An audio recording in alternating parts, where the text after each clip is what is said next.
Welcome to Finest Work Songs. My name is Matt. My name is also Matt. We have so much to talk about with this album, but before we jump into anything with the music, we need to hear from you, the fans. We are so fortunate to have fans who are loquacious and Grammatically correct and sincere, and that's why we love so much Kenny Gmail, where we get to share real fan mail from you, the listener. So here's another edition of Kenny Gmail.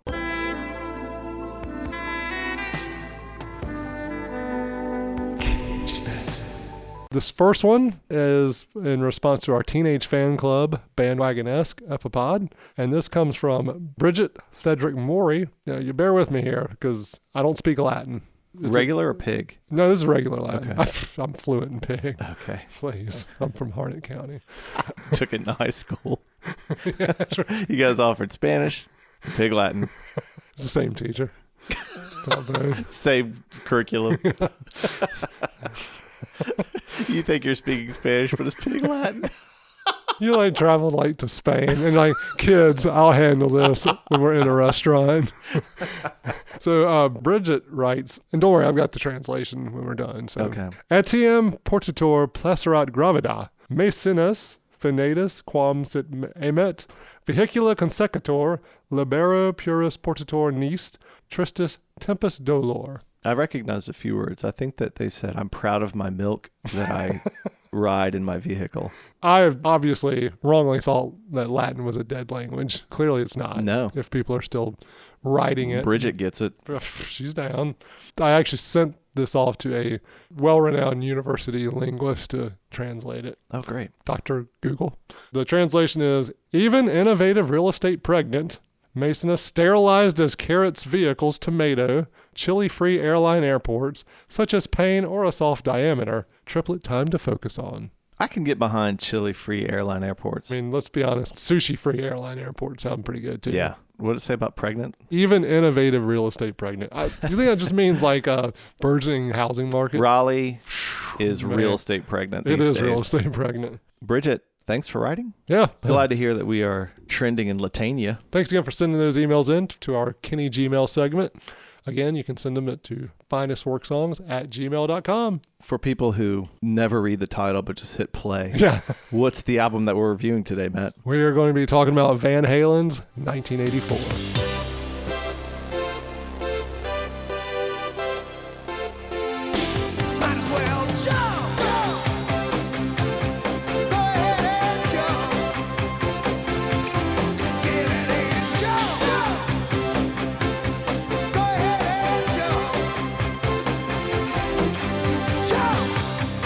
Matt, as always, we like to begin with our memories. So what is your memory of Van Halen 1984? So my sister, Jennifer, is about 8 years older than me. Mm-hmm. I've mentioned before, she's introduced me to lots of cool music through the years.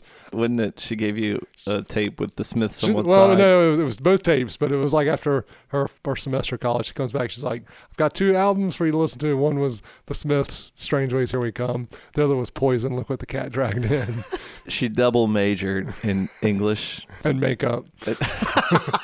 So when 1984 came out, she was staying after school, doing activities or whatever.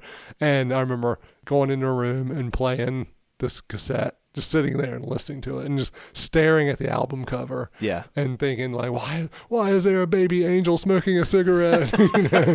How did they get this picture? Yeah. What is this world coming to?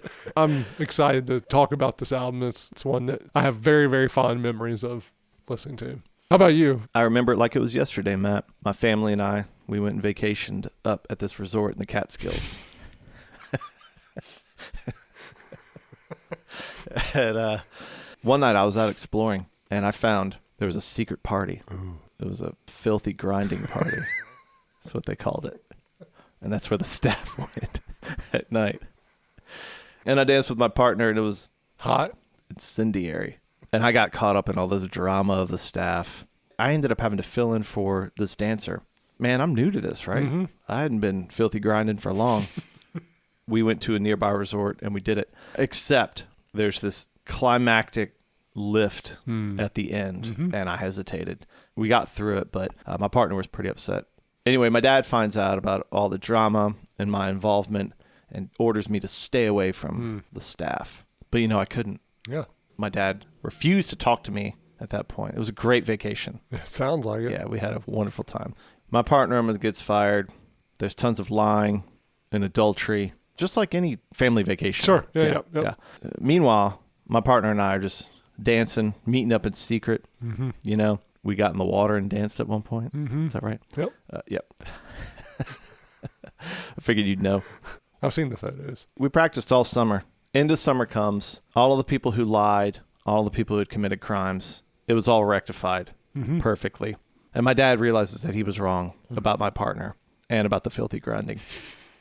Everybody was forgiven. Mm-hmm. We played the song, and my partner and I, we did the dance that we've been practicing all summer. And everybody joined in because everybody, I guess, had been kind of hanging out in the bushes and watching. Yeah. I don't know. They knew the dance. Wow. Yeah. And then it came to that point where we were going to do the climactic big lift. finale. Yeah, the big finale. And I was going and I kind of hesitated. My dad yells out, "Jump!" The DJ thought he was calling for a song, so record scratch. Yep. They put on Van Halen's Jump. Oh, man. It gave me the power to go, and I did the jump and we did the lift. So anyway, I went to the DJ afterwards, and he gave me a copy of that album. Tell me a little bit more about this filthy grinding. This isn't slow dance where you're just like swayzing back and forth. It's a little bit more in depth than that. Yeah. Okay. Yeah. My memory of Van Halen is David Lee Roth flying across the stage, wearing the sunglasses and like swimming. Then you're holding a boombox. Yep. And then Michael Anthony flying with his Jack Daniels bass. Yep. My memory is the videos from 1984. Jump, Panama, Hot for Teacher, Van Halen will always be that in my mind. And I'm okay with that. If that's your version of Van Halen, then that is the correct version of Van Halen. I think you got it right. Yeah. Let's jump in. You think about some of the best album opening songs of all time. Yeah. Straight Outta Compton. Oh, man. You Where the Streets Have No Name. Tearing Up My Heart by NSYNC. Iconic. Openers. 1984 kicks off with this barn burner of an opening.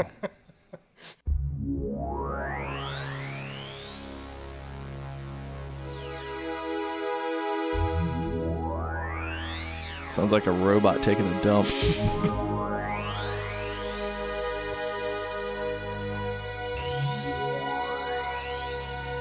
I feel like I'm walking through the land of tomorrow at like Epcot. Yeah, exactly. If you are a Van Halen fan. Were they called Van Halens? Oh my gosh, did they? They should have. I'm trademarking that. Yeah. At this point, it's going to get you a lot of money. Okay, if you are a Van Halen fan, you have fallen in love with Edward Van Halen. Yep. You have been pulled in by the decadent party nature high of energy David Lee Roth. Yep. You have been drawn in by the Jack Daniels bass of Michael Anthony. And there's a drummer too. They have been doing an album a year since 1978. 5 albums in. They're known for their live show. Yep. But mainly they're known for Eddie Van Halen. Yeah. Eruption. Arguably the greatest solo. Even at 8-9 years old, not playing an instrument or not at that time having any interest in playing an instrument, I knew, and everybody I knew Eddie Van Halen was the greatest guitarist in the world. And then this album starts out with this weird synthy, like you said, moving sidewalk at Epcot. Yeah, right. In a lot of ways, though, it's a proper introduction to this album because of the change in direction. It's just over a minute, and honestly, I think that they put it in here to make a statement, but also because it segues into this now famous song.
Man, what a fun rocking song, apparently inspired by someone about to jump off a building. Exactly. Used at sporting events. Oh, man. Used as inspiration, encouraging people to go for it. It's the 80s. This is, as we'll talk about, 1984 is really, it's the beginning of the end. It had been leading it's the beginning of this version of the band. Right. Thank you. It's of Van Halen, not Van Halen Part 2. Van Sharon. Let's talk about how they got here. Yeah. We got two brothers, Eddie and Alex. Their dad's a professional musician. Where's he from? Denmark. Moves over. They don't have a lot of money, but it's great because no matter how little money they had, music was always a priority. Alex and Eddie, naturally, they wanted to play rock and roll. So Alex starts out with a guitar. Eddie starts out on drums. Yep. Which, what would have happened? Oh, my gosh. Then he probably would have just been the best drummer in the world. That's true. They end up switching. Their mom still makes them play 30 minutes of piano every day before they could do any rock and roll. That's awesome. Even though they disapproved of it. But it becomes clear quickly that Eddie is different. Yeah. That's the Van Halen brothers. As soon as they were able, they started forming bands. First band, Genesis. For a while, until one day they go into the record store and see that there's another band called Genesis. So then they changed to Mammoth. Not bad. On the other side of town is David Lee Roth. On the good side of town. On the good side of the tracks. Yep. David Lee, whose dad is a doctor, from an early age is telling everybody he's going to be famous. He's going to be a rock star. He wants to be an entertainer. And his dad's got the money to make that happen. He's got the house that has the space for rehearsing, can put a band together, and we've got a place to play. Come to my house. 14,000 square feet on acres. A mansion. He's determined to be an entertainer. And on the other end of the spectrum is Eddie, who, as the years go on, as we'll see, despite all the accolades and fame and money, and he just wants to be a musician. Yeah. You don't become the best guitarist in the world if your goal is to be famous. Right. It's just that he was obsessed with the guitar, never put it down. Meanwhile, David Lee Rich is in a band called Red Ball Jets, but they're not very good. He's not very good as a singer. And apparently the Van Halen brothers and the people in their crowd used to make fun of Red Ball Jets. As soon as David Lee Roth sees Van Halen, the brothers, he wants to be in the band. Eddie Van Halen is singing, doesn't want to sing. So he tries out, doesn't make it. It was kind of embarrassing, apparently. Like Eddie walked out of the room. Tries out again, doesn't make it. 3 times he tries out and does not make the band. And they're kind of like, man, get out of here. You're terrible. You can't sing. They end up in the same scene with them, having to rent David Lee Roth's PA for performances because it's the early 70s, and that's what you do. Yep. He finally makes it in the band. He convinces them, and part of that was because they didn't want to rent his PA anymore. They become Van Halen. I think there was another band called Mammoth. Probably. David Lee Roth's idea. I think it's a great idea. Yeah, cool name. David Lee Roth, to his credit, he wanted to be an entertainer. You can't have Van Halen without him. Nope. They would have just gone some metal direction. A concert by Mammoth often consisted of the second side of a Black Sabbath album, front to back. Yep. And instead, he was able to push them in a direction where they started to bring more pop, danceability. One thing that David Lee Roth said in an interview was, everyone's trying to turn a backyard party into a concert. And he said, I'm trying to turn every concert into a backyard party. Yep. David Lee Roth wanted people to dance, and they found the perfect bassist because not only was he just this good dude who could lay down a foundation, he could sing incredible backing vocals. Underrated backing vocals. Oh my gosh. Yep. We've talked about Mike Mills as being the best backing vocalist. Man, I'd put Michael Anthony up there. Oh, yeah. One of the other reasons he was perfect for Van Halen and David Lee Roth is he brings these incredible backing vocals. He also had a bit of the entertainer side to him as well. Yeah. Michael Anthony always looked like he was having the time of his life. Yeah. It shows in the music. It showed in their live shows. They were a great complement to each other. Yeah. While you had on the other end of the spectrum, the musicianship and the songwriting of Eddie Van Halen. And with hindsight being what it is, we think, David Lee Roth was just looking to be famous. You're lucky you get in with the greatest guitarist of his time. But you put those pieces together. I mean, there's some alchemy. There's some yin and yang there. Yeah. You had to have them both. There's more to talk about, but that's the direction where you've got Eddie Van Halen pushing the musical side, and Alex. Yep. David Lee Roth, who's a fan of Motown, who's a fan of pop music, really trying to make things danceable and fun. That's why when we talk about Jump, there's a little bit of irony because David Lee Roth was against Jump, and it ended up being their only number one hit. Right. In some ways, it's this combination of old and new Van Halen too, because you've got the synthesizer, you've got the danceability, the pop sensibilities to it, but you've still got a blistering guitar solo by Eddie Van Halen in the middle of it. Yeah, apparently the famous synthesizer that is so recognizable, he'd had that riff as early as 1979. He pitched it for the 2 previous albums, and it was rejected by the band. Yeah. They have the same producer, Ted Templeman, from their first album. As they're producing these albums, there's pressure for a band once you get a great album, like the first album went gold in just a couple of months. Then there's pressure to get back in there and crank another one out. So Van Halen 2, they end up using some rejected songs from the first album. Yeah. As they go along, the last straw for Eddie was when they did Dive Her Down, they did 3 covers. Yeah. The Martha and the Vandellas song, Dancing in the Street. Eddie just hated. A Pretty Woman was something of a radio hit. Yeah. I'm sure he's rolling his eyes and thinking, this is not who we are. He's embarrassed. Yeah. He's recognized at this point as being one of the most innovative, creative guitarists in years. And they're doing cover songs. What? Right. Yeah. He takes matters into his own hands, builds his own studio in his backyard.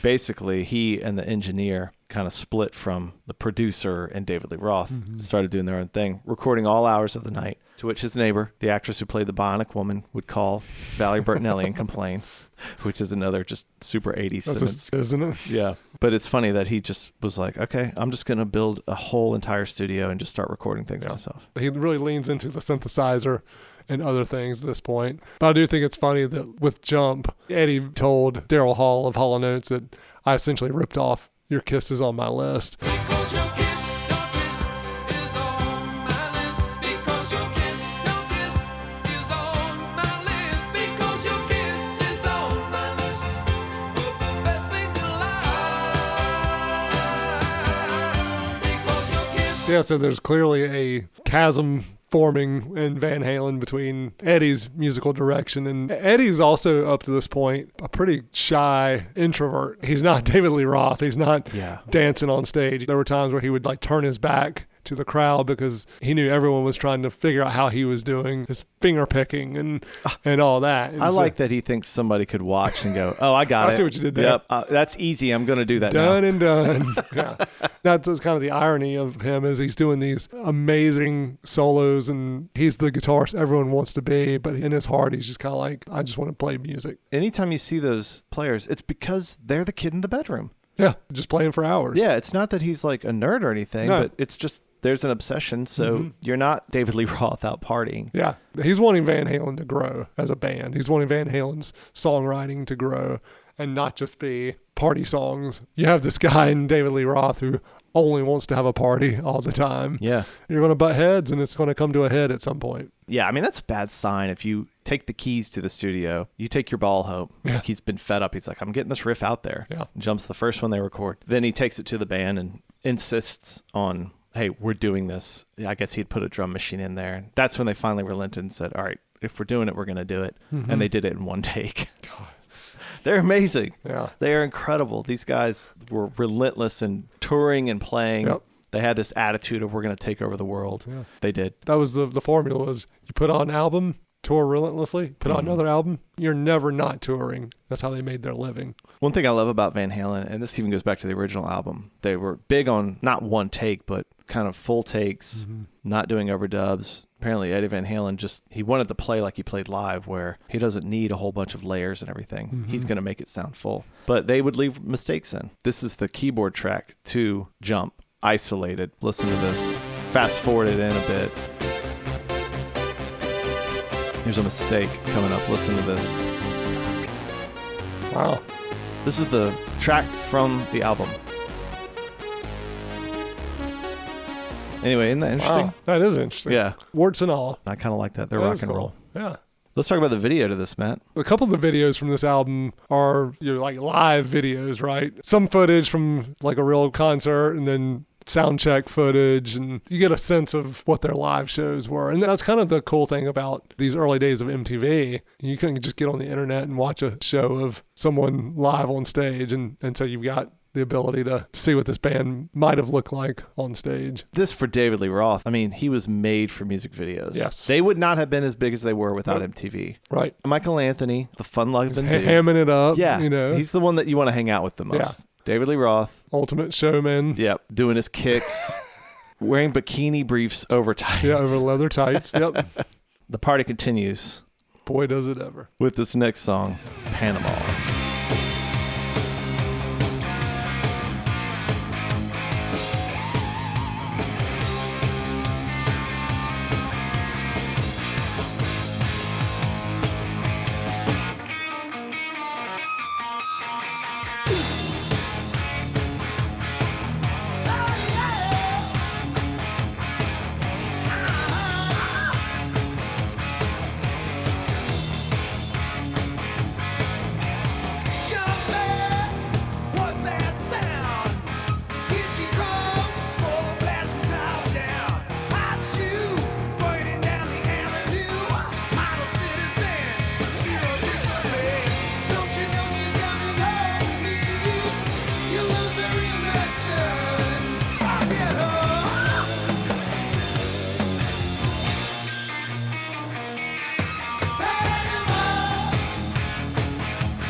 Yeah, so this is my first memory, is them flying across the stage. It's the third single. If you were a Van Halen fan and you were blown away or taken aback by 1984 and the synthesizers of Jump, this is giving you what you came for. They're back. It's driving bass and drums, Eddie doing his thing.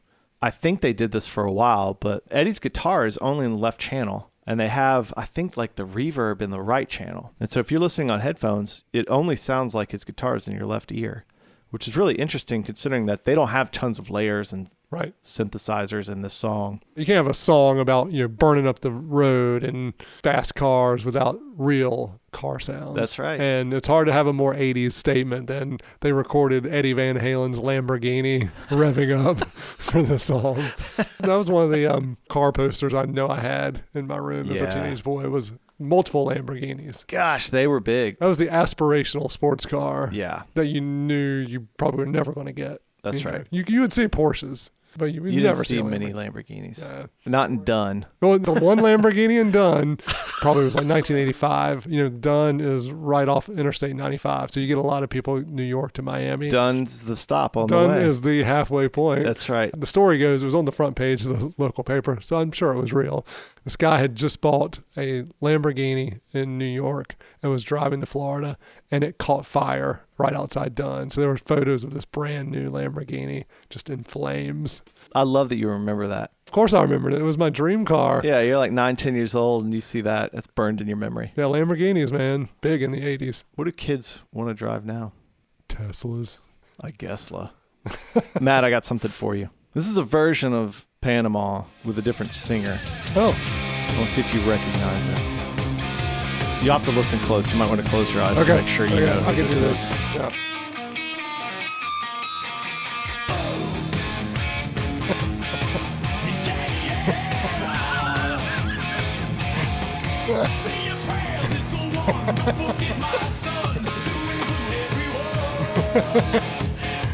If only this had happened. Isn't this incredible? It is.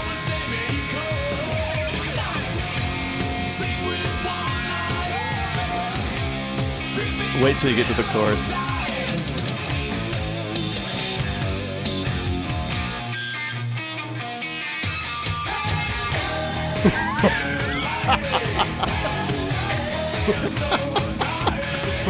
That's amazing.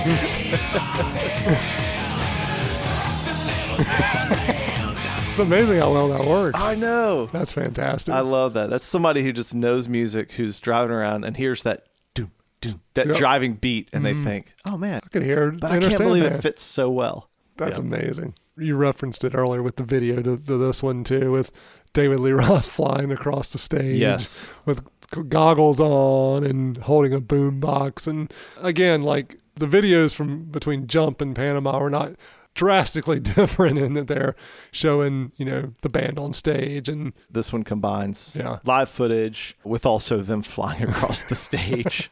And then there's that weird scene of David Lee Roth being taken out in a towel by the cops. Right. There's no way that's real. What is that supposed to symbolize? Yeah, what does that mean? Song? We're talking about Panama. Right. The car. His car. That he named Panama. So there's footage of him driving said car. Man, it's the 80s. It doesn't matter. It doesn't You matter. can have whatever you want in a music video. So, earliest age, I knew Van Halen was a party. Mm-hmm. I mean, the Jack Daniels bass. Right. I'm 9 and I see that's a Jack Daniels bass. Right. To this day, when you say Van Halen, I think Jack Daniels bass. That's what I think. You don't think Eddie's red and black white striped guitar? You Second, think maybe. First, Jack Daniels bass. Second, Tidy Whitey's over spandex. Yeah. And then third, Eddie's guitar. That's How fair. much do you party if you have a Jack Daniels bass? Gosh, dude, how are these guys? How do they Walking. even survive? Yeah. There's definitely a lot of stories of debauchery Oh, yeah. surrounding this band. This is a family podcast, so we won't get into it. Side 1 closes out with 2 other songs.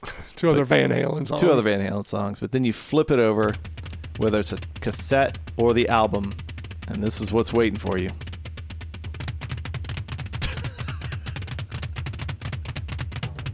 It's ridiculous.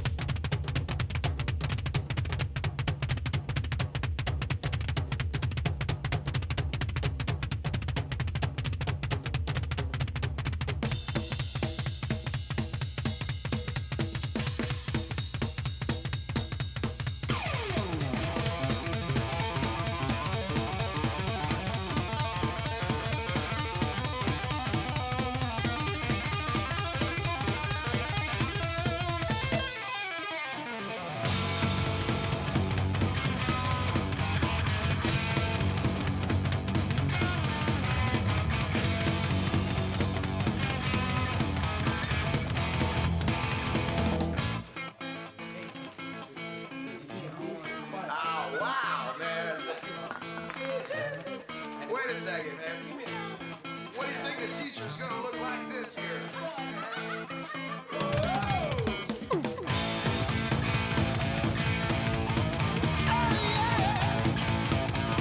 Teacher, stop that screaming. Teacher, don't you see? Don't wanna be no uptown fool. Maybe I should go to hell, but I'm doing well. Teacher needs to see me after school.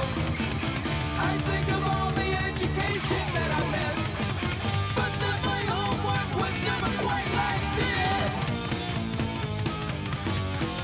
Oh, got it bad, got it bad, got it bad. I'm not the teacher.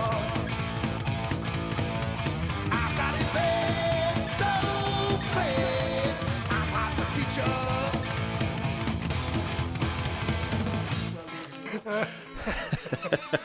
Did he have a kidney stone?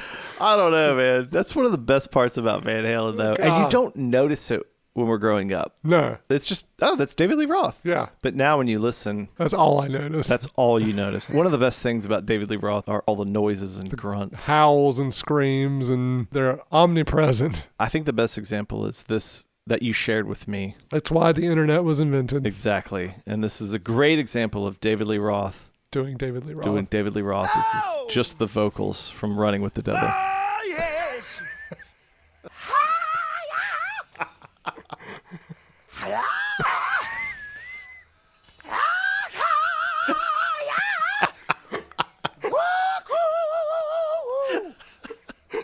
Yeah. Woo!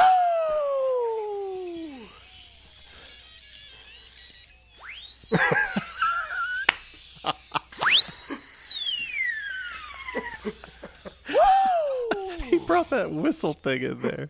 Like a birthday whistle. Yeah. What I hear from those kinds of isolated vocals bits, you realize that he's not the best singer in the world at all. But he brought an energy and He brought the party. he brought the party. It resonated. Again, like it worked well in that sort of symbiotic relationship with the virtuosity of Eddie Van Halen. Because Eddie used to just stand there. These videos where Michael Anthony's running around, they're doing high kicks, they're doing moves. That's all David Lee Roth. He's the one who turned Mammoth into Van Halen. Right. Eddie Van Halen was going to be famous no matter what. Yeah. What sort of famous? Would he have been more of a Steve Vai? Yngwie Malmsteen. But instead, there's a pop element, there's a rock element. It was David Lee Roth, man. The energy can't be understated because when they were coming up, metal was dead. Punk and new wave is just starting, so everybody says that's the direction in which we're headed. Disco is still hot. Metal is dead. The reviews for the first album are just terrible. Right. But meanwhile, it's selling like crazy. I love their mentality, whether they were playing in front of 20 or 10,000. Every night we're bringing the party. Yeah. When they started touring, they're blowing Black Sabbath off the stage. They were famous for, like you said, upstaging the headliner as the opening act. First of all, what guitarist wants to go on after Eddie? But also, what frontman wants to go on? Yeah. They bring the party every time. Matt, can we talk about this video? We have to talk about this video. You can't talk about this song without talking about the video. So you and I are 9, 10 years old, and the kids in the video are 9, 10 years old. It's a clever video. Yeah. David Lee Roth's idea. In the beginning, they show each band member with their little 9-year-old counterpart dressed exactly like them. Yep. And they did a great job casting them. And they show these kids, and the teacher comes in. Turns out she's a stripper. Yep. Which it's the 80s. It's the 80s, the rampant sexuality in the world of Van Halen. I mean, and it's funny because we've talked about this, what we've grown accustomed to as kids of the 80s. But watching this video last night, what was going on when they're filming this? There's the scene of the teacher dressed in a skimpy bikini walking on the tables where there's probably 30 little boys and girls around her cheering. Yeah. Gross. Yeah. But in the 80s, you're like, MTV. My parents probably walked through and were like, what are you watching? I'm like, Van Halen. They're like, all right, that's good. That's fine. That looks fun. It was a different time. The teachers, one was a former Miss Canada, ripping their clothes off in front of 9, 10-year-old kids. Yeah. Let's check out the solo, because the solo is amazing. But also, thanks to the internet, we have it isolated, just his guitar.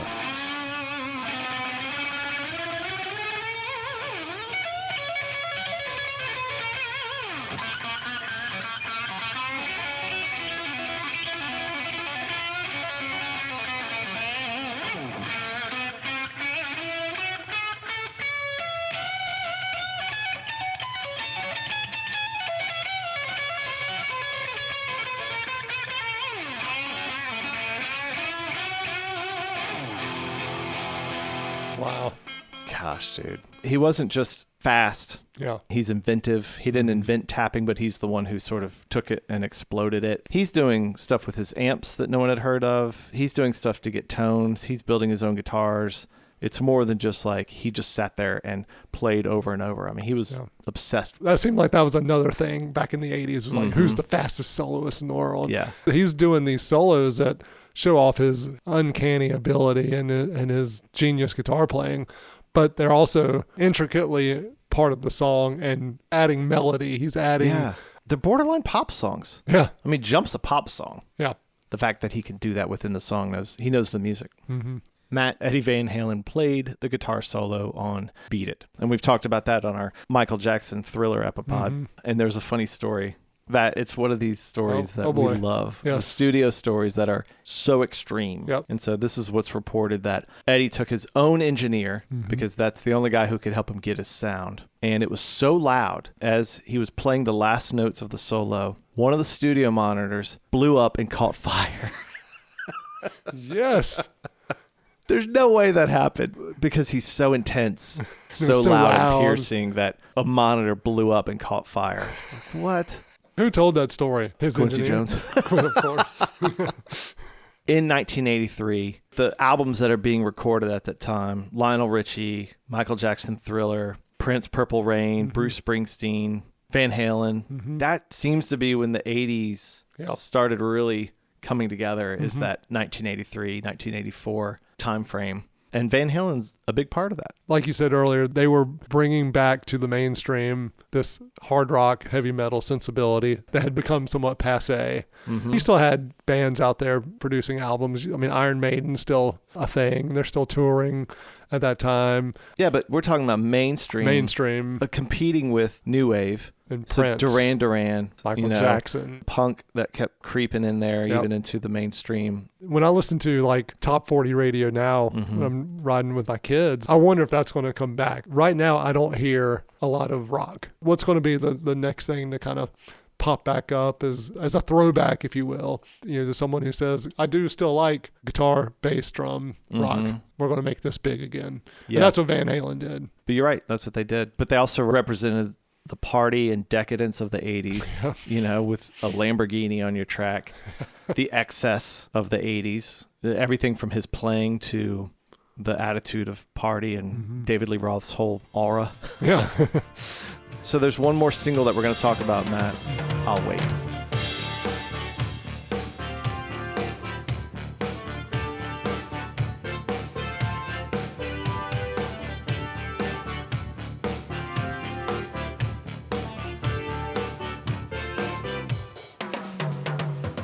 You got me captured, I'm under your spell.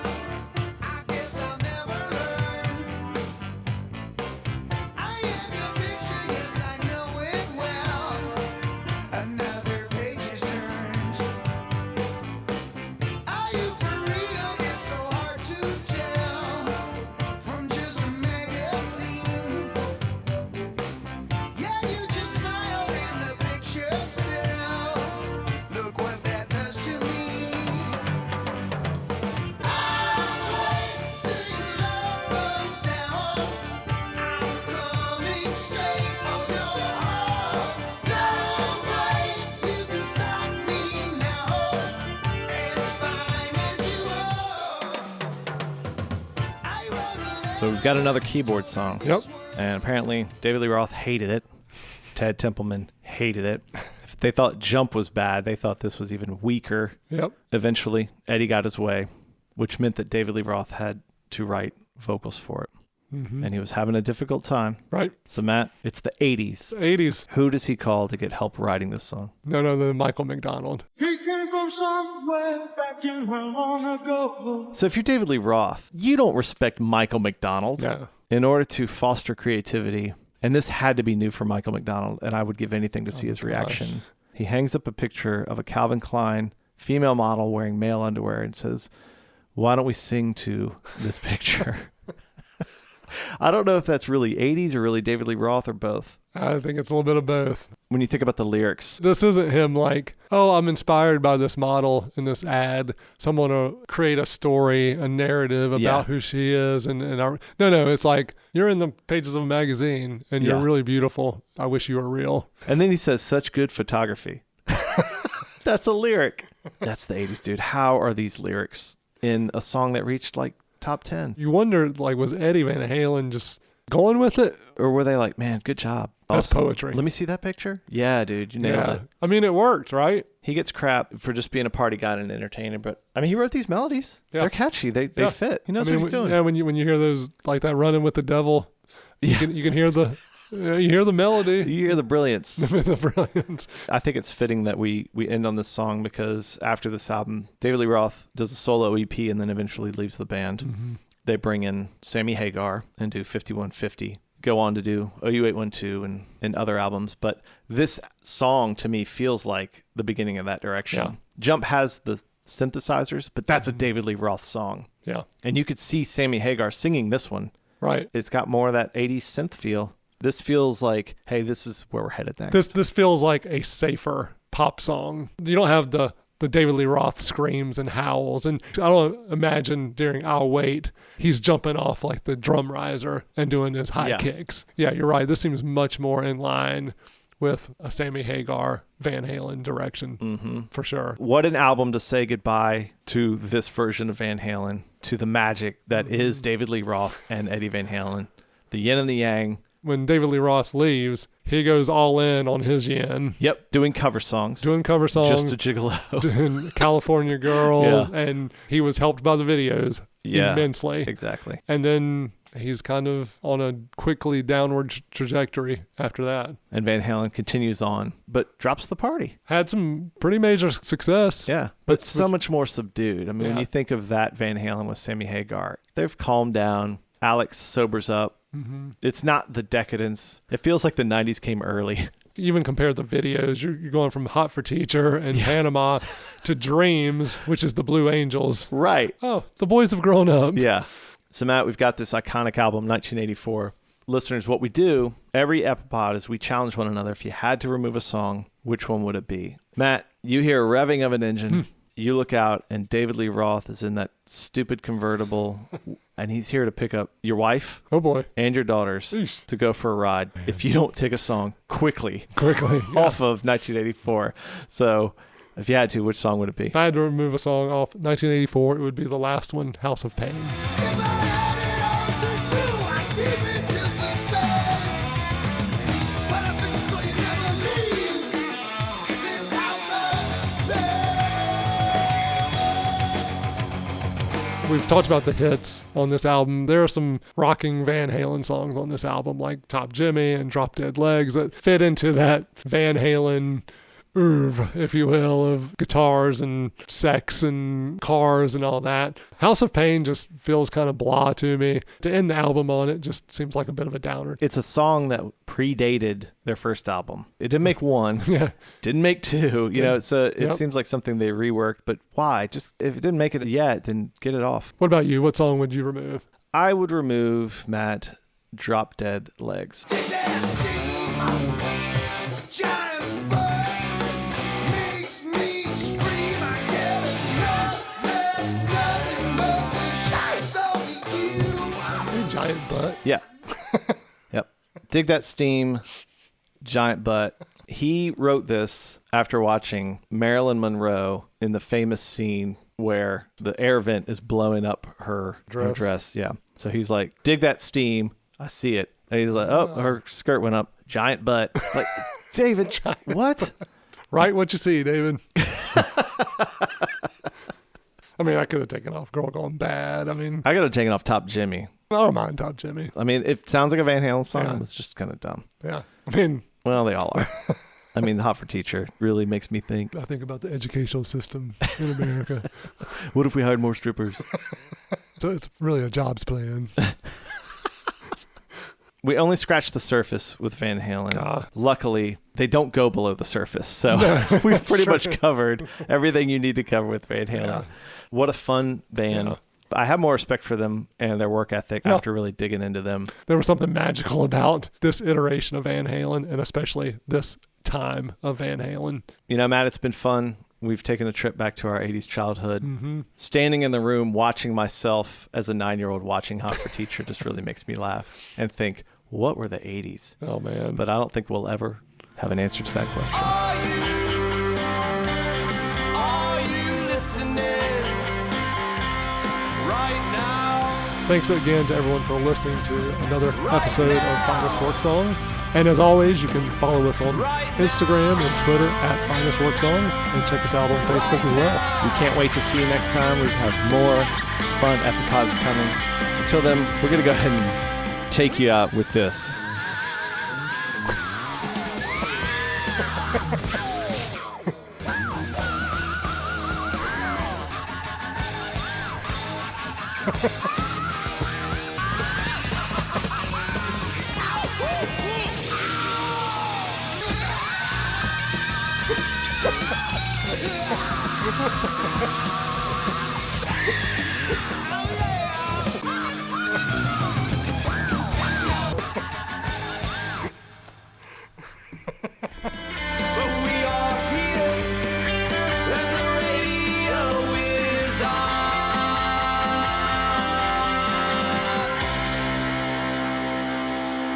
Our theme song is by the incredible band Medium Heat. This track is called Radio, and you should check them out at mediumheat.bandcamp.com. And check out any upcoming shows if you are in the Raleigh area. They are on Facebook at Medium Heat